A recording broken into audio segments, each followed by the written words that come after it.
Ah, yes, ah, yes, ah, yes. Another video from the infamous Thompson'S Kennels coming live to you from Hoodwoods. I had to let them get a belly full first because they would just be yapping. I was trying to shoot the video, but it was just like you couldn't even hear my fucking voice over these little dogs. These are the pups off of Zulu, aka Candyman, to Lady of Rage. 5 pups here, 3 males, 2 females. They're doing exceptionally well. They're creeping up on 6 weeks old right now. I appreciate all the emails that I received and people inquiring about these dogs. This is 3 males, 2 females. Some will be available to the public off of this litter, as well as the other litter off of Flash and Corona, which I'll be showing them after this.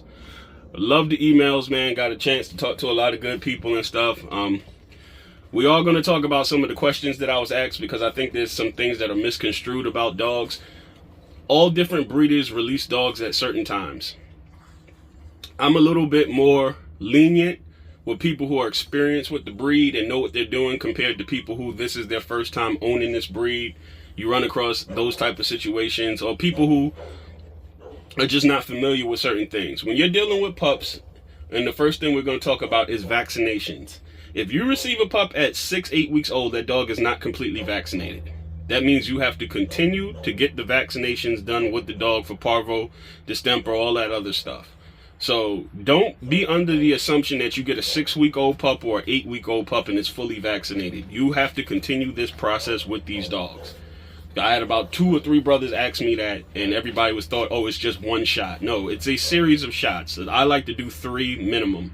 Depending on the time of year, what type of viruses are going on during that time of year, because it's just Mother Nature. Sometimes 1 year it could be parvo, 1 year it could be coccidia. Certain things just run rampant certain times of years depending on how much rain you get, the weather. If it's constantly humid and muggy and sticky, bacteria thrives, viruses thrive in that type of environment. So keep that in mind with your pups. Continue your vaccinations.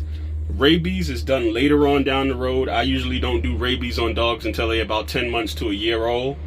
Then I hit them with the rabies. You can get that through your vet. That again, that's something that you handle, not the breeder. You handle your rabies. If you acquire your dog, usually I used to let dogs go about 3 months old. But at 3 months, I had at least 3 shots in them. So I would tell my clients, hey man, I got 3 shots in them. You're responsible for your rabies. But as far as the vaccinations, you're somewhat good, but it's nothing wrong with popping them again at 5-6 months just to keep a booster shot in their system to keep them from getting any illnesses or sicknesses. Yet again, this does not include deworming. This is something else that you're responsible for as the new owner. You have to continue the vaccinations. You need to continue with deworming. You need to continue with coccidia prevention or treatment, you know. So I use Albon. I don't care too much for the preventative. I'd rather just give them the Albon because that is the treatment. So if they do have it, I'm treating it. I don't need to waste, to me personally, you know, to each their own. Like I said, when you're dealing with Thompson'S Kennels, I'm just telling you how I do shit. Not how it's the law, or it's just how I go about doing things. I use Albon because I'll just treat it. I don't care for the chlorid in the water because these puppies don't ingest a whole bunch of water until you get them on dry kibble and they have to drink a bunch of water. But I'm still doing wet food with these dogs, so they're getting a lot of moisture from the wet food.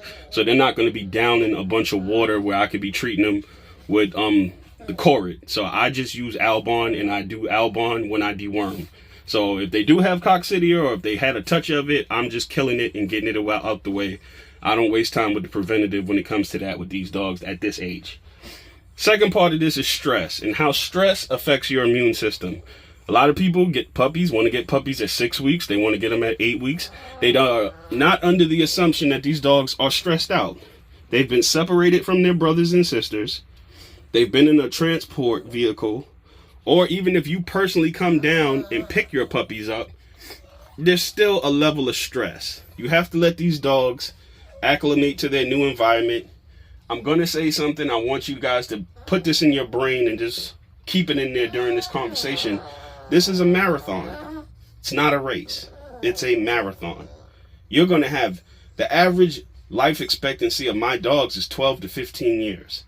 So you're going to have a companion for 12 to 15 years. That means you have years and years to walk miles and miles and miles and work this dog and do that. You have a very, very long time to do that. Do not stress these young dogs out. I repeat that again.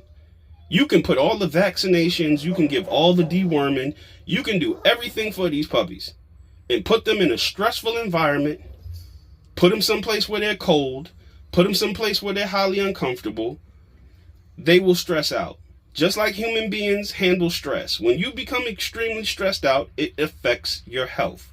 Same thing with puppies. Like I said, they could be fully vaccinated. You put them in a stressful environment, it affects their health. And the next thing you know, they succumb to illnesses. Or illnesses that they would normally be able to fight off, it just knocks them down because they're so stressed out. So please give these dogs the proper time to acclimate to their new environment. If you're going to bring them, I would recommend puppies this age because, again, a lot of people don't have the setup that I have. So puppies this age, you probably want to do crate training in your house until they get bigger, and then they can go outside. My dogs don't touch the ground until they're about 6 months old. People make fun of me about that, but I don't have a whole high list of dogs or young puppies getting sick, coming down with parvo, distemper, all of this stuff. Marathon, not a race. You have a lifetime when your dog is big, strong, and healthy if you want to be the person to take your dog to the dog park. Do not take one of these young puppies to the dog park.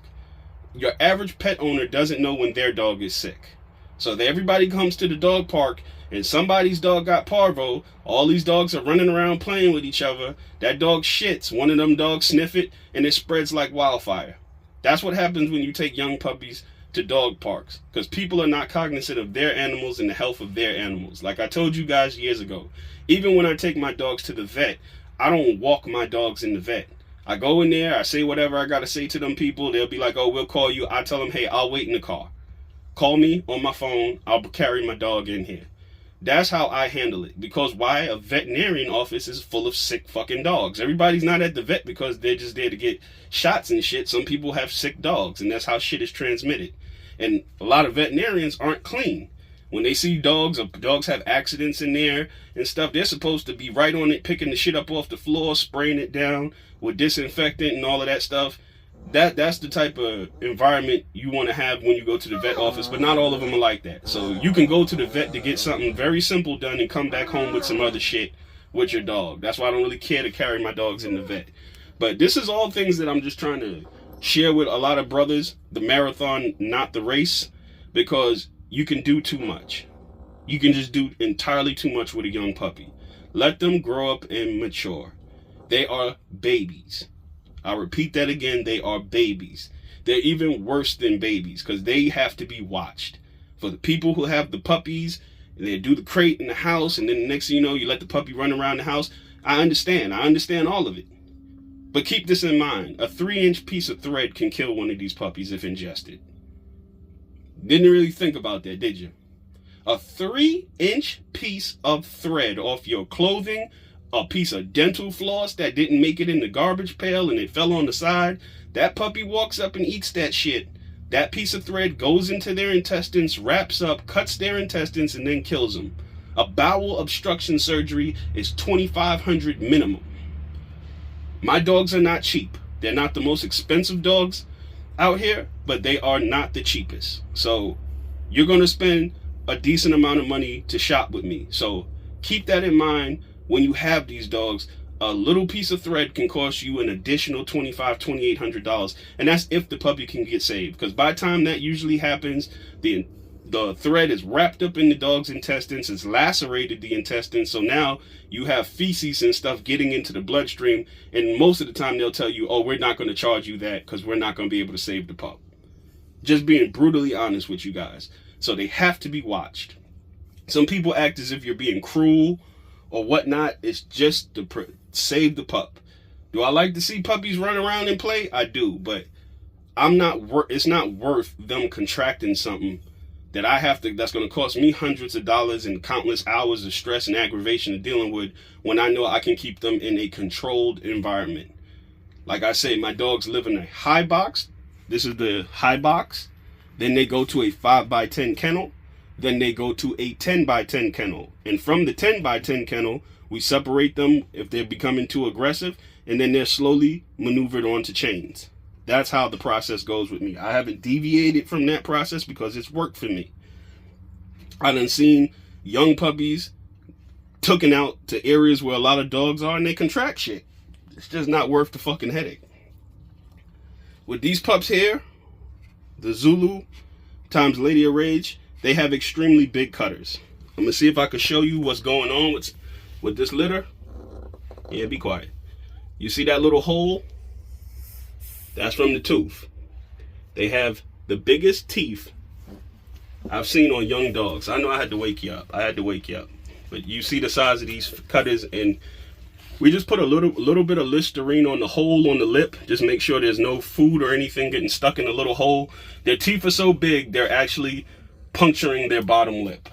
It's not uncommon. It's very common with certain litters when you get big teeth dogs, and that they're going to be some big teeth dogs. I can just promise you that right now, because it's not one or two pups out the litter. It's the entire litter with these long ass cutters. These teeth are going to fall out, but they're going to be replaced by teeth that are even bigger. This is not going to be an issue when they're adult dogs, as you can see with this one that I'm telling you about. They're not going to be an issue as they get older. It's just something that pups go through. But they got some big ass teeth in their head. But yet again, stress affects health. Marathon, not a race. You have plenty of time to enjoy these dogs and have them as your companion. Do not put too much on them too early in life. And yet again, they have to be monitored in a controlled situation. That's what you want to prevent anything stupid from happening.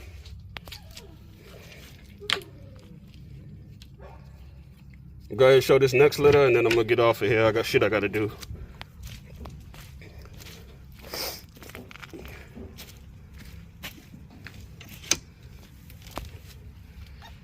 What up with y'all?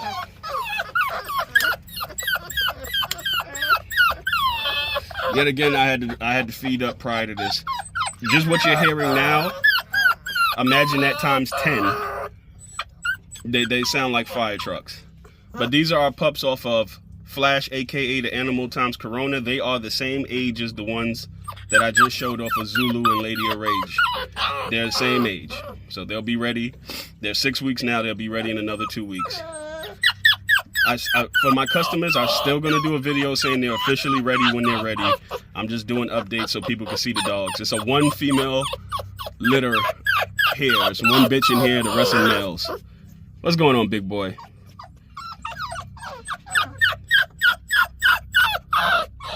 Very reminiscent of Flash.